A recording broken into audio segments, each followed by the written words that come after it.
Oh, John Kerry's Mideast peace talks have gone nowhere. Hey, Scott Horton here for the Council for the National Interest at councilforthenationalinterest.org. U.S. military and financial support for Israel's permanent occupations of the West Bank and Gaza Strip is immoral, and it threatens national security by helping generate terrorist attacks against our country. And face it, it's bad for Israel, too. Without our unlimited support, they would have much more incentive to reach a lasting peace with their neighbors. It's past time for us to make our government stop making matters worse. Help support CNI at councilforthenationalinterest.org. All right, you guys, welcome back. I'm Scott Horton. This is my show, The Scott Horton Show. Our first guest on the show today is our good friend Dahr Jamail, former unembedded journalist in the last Iraq War. I know there's quite a few. It's hard to keep track. He's the author of Beyond the Green Zone and The Will to Resist. Welcome back. How are you doing, Dahr? Thanks, Scott. Good to be with you. Good to have you. Hey, get a little close to that mic. You kind of sound like you're in an auditorium or something. Okay. Thank you. All right, so I guess let's go through all the bad news. I don't know what order you want to start in here. When it comes to Iraq, I guess let's start with the politics. Is that all right with you? The parliament met for a minute, and then the Sunnis and the Kurds, they walked out. They took a break. They walked out, never came back. At the same time, it seems like Sistani and all the rest, any support Maliki had, is dried up at this point. But I don't know what else is happening. Yeah, I mean, I think that is the most important fact, that the fact that the Iraqi parliament met and that session lasted less than half an hour when the Sunnis and Kurds walked out. Maliki, of course, desperately trying to hold on to power in any way that he can, but is obviously under tremendous pressure from both the Kurds and the Sunnis and the U.S. and probably several other entities to get the heck out of Dodge, because he's obviously being blamed, and mostly rightly so, for a large part of the problem that we're looking at here. So, basically, effectively, right now as we speak, there's not a government in Baghdad. All right, now, so help me out with this. It seems like if Sistani says, hey, we need a new prime minister here, then isn't that the end of that? How can Maliki resist that? Or do I overestimate the power of Sistani, who, after all, he usually stays out of matters like this, or at least certainly doesn't take this kind of public of a stand? It would seem to me like he would have that much more weight behind it, like when Colonel Potter says, damn, and you're kind of scandalized. Whoa, he must really be upset. No, I think you're right. Sistani is kind of the end all in Iraq, and for him to be vocal about anything is a very big deal.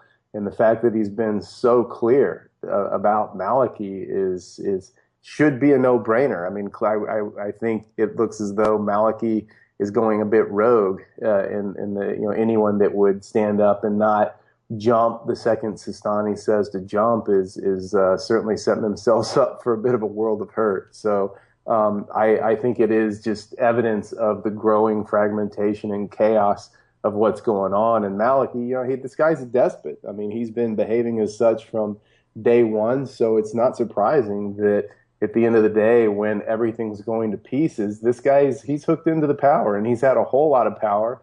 And he did a pretty good job of consolidating it throughout much of his reign until this current crisis. But clearly he has overplayed his hand, and I think his days are numbered. Yeah, I mean, the biggest modern military rout probably ever happened on his watch. So it's pretty hard to live that down. And yeah, he's made enemies out of the Kurds. He obviously is, as Coburn says, he's just this hate figure. He's, what Saddam Hussein was to Richard Pearl, or to maybe to Muqtada al-Sadr, is what Maliki is to the Sunnis now. You're exactly right. And history has showed us and continues to bear out the fact that any government or any political figure in a situation like this in the Middle East, like with Maliki, where he's essentially a dictator, go around the regime, whether you're talking about Qatar or UAE or Saudi or, insert name of dictatorship here, anyone that doesn't have military backing to back their policies, they're not going to last 5 minutes. And the unraveling of the Iraqi army that we've seen through this crisis is clear that Maliki, if he can't back up his words with a very, very big stick, he needs to find an exit. All right, now, so let's talk about the Kurd situation here a little bit. Well, I saw a reference to. I actually didn't see the BBC interview. I'm not sure if you did, but I read about anyway. Apparently, Barzani has said that he's basically making it clear that as though he was ever really hiding it, but I guess he's saying now I'm going ahead and declaring that independence is the goal and that we're going to hold a referendum within a matter of months. Yeah, this is a big deal. I mean, you're right. This has always been clear. I mean, the Kurds have they've never tried to hide it. They've never been shy about the fact that from the instant it looked like there was going to be an invasion on, back even before 2003, they started making preparations on, okay, how can we secede? How can we become independent? And then started working towards that, and they've worked on it very hard all through the U.S. occupation and made great strides in basically distancing themselves further and further from Baghdad. But now they have, I would say pretty astutely, whether you agree with the move or not is a different story, but definitely astutely taken full advantage of the chaos generated by this situation to further their plans, and they have done just that. But this is then where we immediately or simultaneously get into danger zone, because you've got them selling oil now to Israel. That's not going to go over real big in the rest of the region. What Turkey's already said point blank, we do not want an independent Kurdistan because of all the Kurds and the problems they've had with Kurds in southeastern Turkey. And then how will Iran react? Certainly Baghdad was in opposition to it. We talked about last time, Scott, that, it was just a few years ago that Maliki came to a political impasse with the Kurds, did not want them making oil deals without Baghdad being involved. Of course, the Kurds going forward with those independent oil deals anyway. So Maliki rolled a big portion of the army up to the border of Kurdistan and threatened war. Mm-hmm. So clearly there's all these forces against it, while of course Israel's supporting it because, hey, they want unfettered access to a very, very large amount of oil up there. But it's complicated.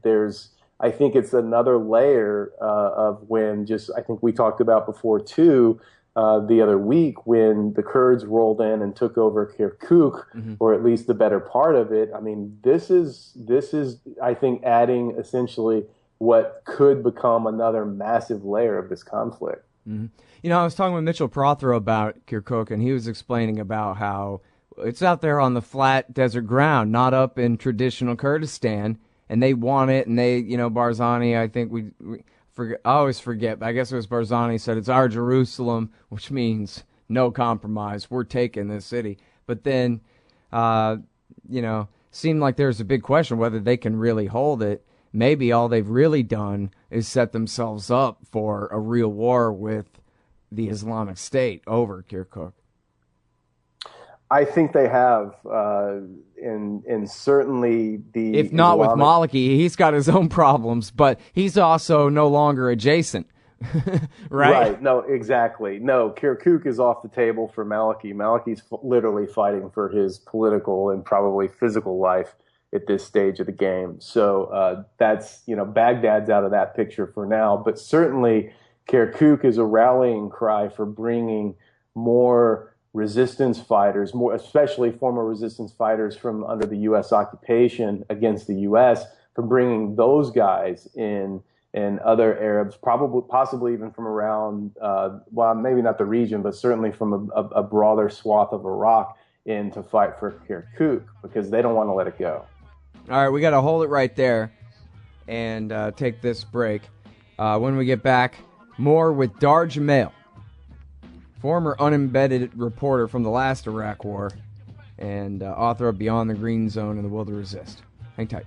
Hey, Al Scott here. First, I want to take a second to thank all the show's listeners, sponsors, and supporters for helping make the show what it is. I literally couldn't do it without you. And now I want to tell you about the newest way to help support the show. Whenever you shop at Amazon.com, stop by ScottHorton.org first, and just click the Amazon logo on the right side of the page. That way, the show will get a kickback from Amazon's end of the sale. It won't cost you an extra cent. And it's not just books. Amazon.com sells just about everything in the world, except cars, I think. So whatever you need, they've got it. Just click the Amazon logo on the right side of the page at ScottHorton.org, or go to ScottHorton.org/Amazon.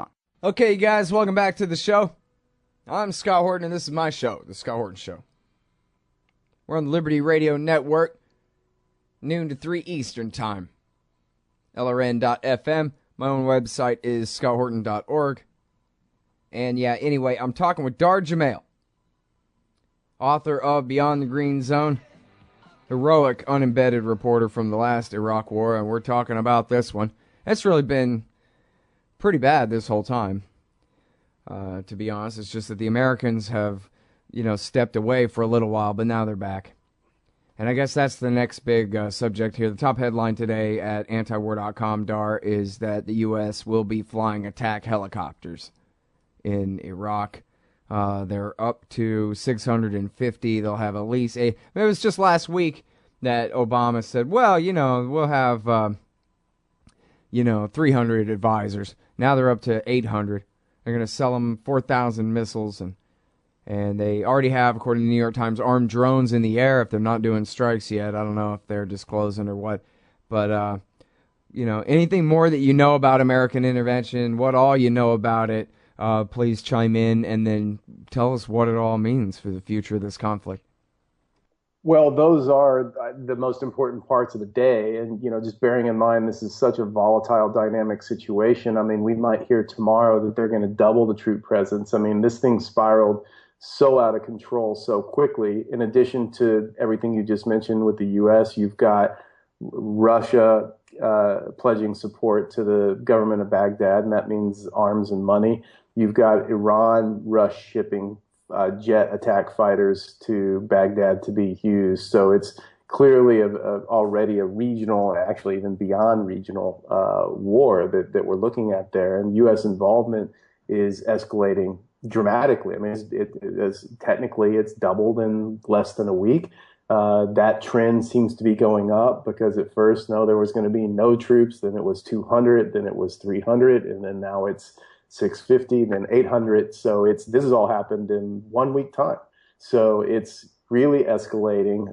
And then the fact that now, the so-called U.S. military advisors are now going to be flying attack helicopters. We already know that ISIS has been very effective at knocking Iraqi military helicopters out of the air. So they're clear. I mean, if you're in Baghdad, you're in harm's way. I don't care if you're in the green zone or wherever. That's just how it is there. And then now you've got these guys. Clearly, they're going to be going out flying helicopter missions in what is essentially a war. So it's on. We can say that. And I think at this point, I'm going to be surprised if we don't see all of these numbers. If you're talking about Hellfire missiles or helicopter pilots or quote unquote support troops on the ground and funding, if we don't see all that continue to escalate, I'm going to be pretty surprised at this point. It seems like, imagine for the moment somehow you or I could make America, Russia, Saudi, Iran, everybody else stay out of the war and just let things settle. It seems like they're pretty much a stalemate. Now, that doesn't mean that they don't still want to fight about it. Maybe the Shiites are preparing, a massive move all the way to Mosul, and they'll be damned if they're going to let Iraq break up. But it seems like all things being equal, the lines are already pretty much where they are. Hopefully nobody draws them in dark black magic marker on the map, because that means, you have millions of people stuck on the wrong sides of the lines, Yugoslavia style. You don't want that to happen. But as far as here are the areas where the Iraqi army pretty much can't go. And here are the areas where ISIS, they can't really go either. Maybe they can do a suicide attack, but they can't really, rule Basra one day, anytime in the next 100 years, right? So, and really the war for Baghdad's already been over since 2008, 2007, 2008. So, it seems like, maybe if if all the other sides could stay out, that might be the best chance for for things to settle out. And then, obviously the Sunni tribal leaders and religious leaders and local Iraqis, they're not going to let the Islamic State rule them forever. Not these, Baghdadi and his suicide bomber brigades. Come on. I think you're right. I think that as crazy as the situation is, that just stopping forcing the issue and let these guys be where they are, at least for now, would be the quickest and most immediate way to ratchet the violence down. And instead, we're seeing basically the U.S. policy of dump more arms, more money, more weapons into Baghdad. Just effectively, we're going to just, okay, let's bring a whole bunch more fuel to the fire and get ready to start dumping it on it ASAP. Once they start, it, like you said, they may already be carrying out drone attacks. I haven't heard anything yet, but that could be happening. And certainly it looks as though it's going to be imminent. So more fuel to the fire. And if the U.S. / Baghdad / Iran / the Shia decide they want to go in and start taking back towns that ISIS has taken and basically breaking up the caliphate that is kind of existing now, then we're talking about a major military operation. It's going to involve a whole lot of dead people and a massive amount of refugees and certainly a whole lot of dead civilians. But that looks like that is being formed. It looks like preparations are underway to force that issue, because it does appear that the Iran, Russia, the U.S. Does not have an interest in letting this caliphate exist. Right. Well, and I guess the Ayatollah Khamenei in Iran has said that the shrines in Najaf and Karbala, and I'm leaving something out too. Oh, and Samarra. Yeah, these are the red lines. And, of course, there's already been mortar attacks on the Golden Dome Mosque in Samarra, like in 2006. Well, I don't know, man. Well, so what about Iran? I mean, they said from the very beginning that the head of the Revolutionary Guard was there, that I guess there have been some reports of some Iranian drones flying around. What more can you tell us about Iranian intervention going on now? Well, certainly they're very, very heavily involved. I mean, we have to remember that the U.S. Came out at least overtly, and when Iran made overtures of getting involved in some joint operations with the U.S., and of course the U.S. denied it, which actually probably means it's actually happening. I haven't confirmed that, but we know what to make of government denials. So they're obviously a key player in this situation, and absolutely, probably more than anyone, don't want to see happen what we're seeing happening on the ground right now. So definitely, like I said before, they're rushing Iranian fighter jets to Baghdad to be used. Certainly, there's going to be personnel involved with that. We already know that there's strong financial ties between Tehran and Baghdad. Lots of business deals going on there, particularly when you go east of Baghdad, pretty much anywhere east of Baghdad, including Bakuba, and very, very heavy Iranian influence throughout Diyala province, especially right up to the borders. Actually, there's parts of Diyala province that are actually getting their electricity from Iran rather than from Iraq, and that's been going on for a long time. We talked so much about, and rightly so, about Iranian control of southern Iraq, but there's very, very heavy influence on eastern parts of Iraq as well. So clearly Iran has a huge stake in this. They're going to be heavily involved. And, and this is where it just gets so convoluted and insane when you look at the fact that Israel's pushing the Kurds to go independent to secure that resource of access to their oil, while launching strikes against Syria. And then how's that play out across the rest of the region? And then, Iranian and U.S. collaboration likely in Baghdad now. And just this is evidence of the total incoherence of the U.S. policy once again, where, guess what? When you have total incoherent policy, you're supporting both sides, as the U.S. is with ISIS in Syria and the government in Baghdad, and then bring in all the other regional players. And this is what you got: total chaos, violence, a lot of deaths, and the situation looking like it can only get worse. Landay was on the show. Jonathan Landay from McClatchy was talking about American support for the FSA and all the training of the vetted jihadis and whatever. Most of that is just they're the border guards. Since America's undermining Assad's ability to keep the jihadists, the ISIS guys, out of Israel and out of Jordan, I guess, is what he was saying.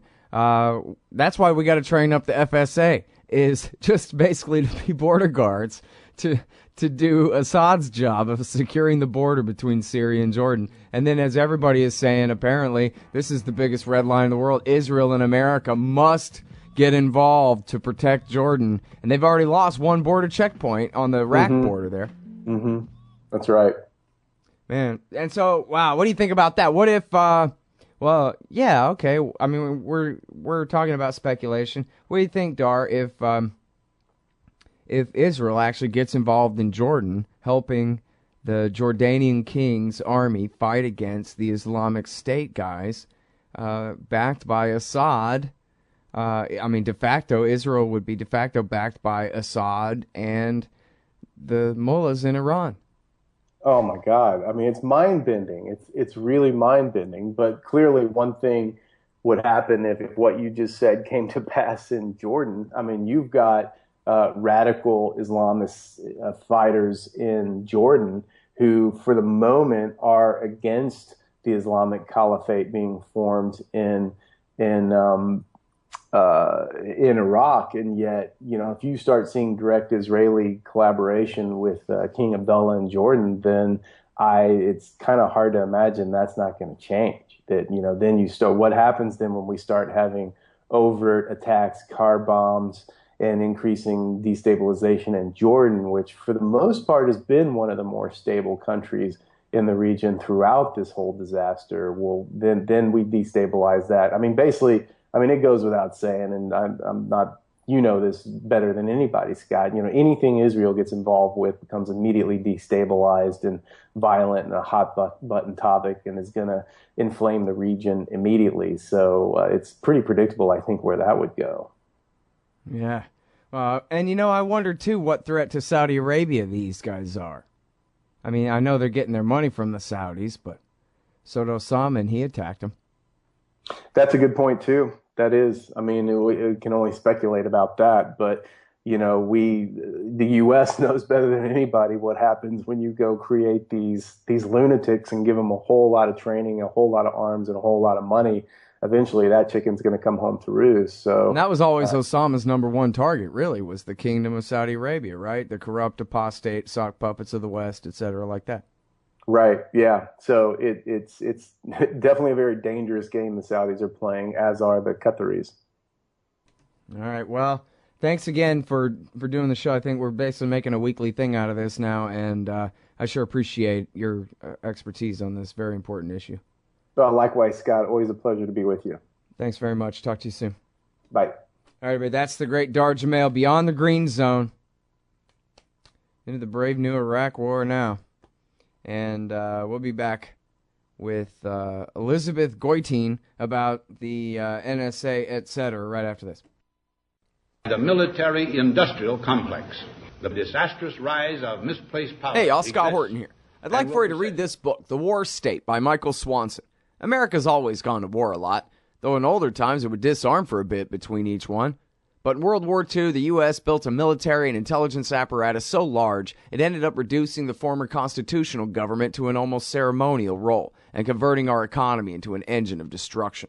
In The War State, Michael Swanson does a great job telling the sordid history of the rise of this national security state, relying on important first-hand source material, but writing for you and me. Find out how Presidents Truman, Eisenhower, and Kennedy all alternately empowered and fought to control this imperial beast, and how the USA has gotten to where it is today. Corrupt, bankrupt, soaked in blood, despised by the world. The War State by Michael Swanson. Available at Amazon.com and at Audible.com. Or just click the logo in the right-hand margin at scotthorton.org. We should take nothing for granted. Hey, all, Scott here. Ever wanted to help support the show and own silver at the same time? Well, a friend of mine, libertarian activist Arlo Pignati, has invented the alternative currency with the most promise of them all. QR Silver Commodity Discs, the first ever QR code 1-ounce silver pieces. Just scan the back of one with your phone and get the instant spot price. They're perfect for saving or spending at the market. And anyone who donates $100 or more to the Scott Horton Show at scotthorton.org/donate gets one. That's scotthorton.org/donate. And if you'd like to learn and order more, send them a message at commoditydiscs.com or check them out on Facebook at /commoditydiscs. And thanks. Hey y'all, Scott Horton here for wallstreetwindow.com. Mike Swanson knows his stuff. He made a killing running his own hedge fund and always gets out of the stock market before the government-generated bubbles pop, which is, by the way, what he's doing right now, selling all his stocks and betting on gold and commodities. Sign up at wallstreetwindow.com and get real-time updates from Mike on all his market moves. It's hard to know how to protect your savings and earn a good return in an economy like this. Mike Swanson can help. Follow along on paper and see for yourself. wallstreetwindow.com. Hey, I'm Scott Horton here, and I'm so excited about commodity discs from commoditydiscs.com. They're 1-ounce silver pieces with a QR code engraved on the back side. Scan the code with your phone and get the instant spot price. Commodity discs are paving the way forward for the alternative currency community in America and around the world. The QR code Commodity Disc. Technology has now finally made a real free market silver currency viable. And anyone who donates $100 or more to the Scott Horton Show at scotthorton.org/donate gets one free. That's commoditydiscs.com.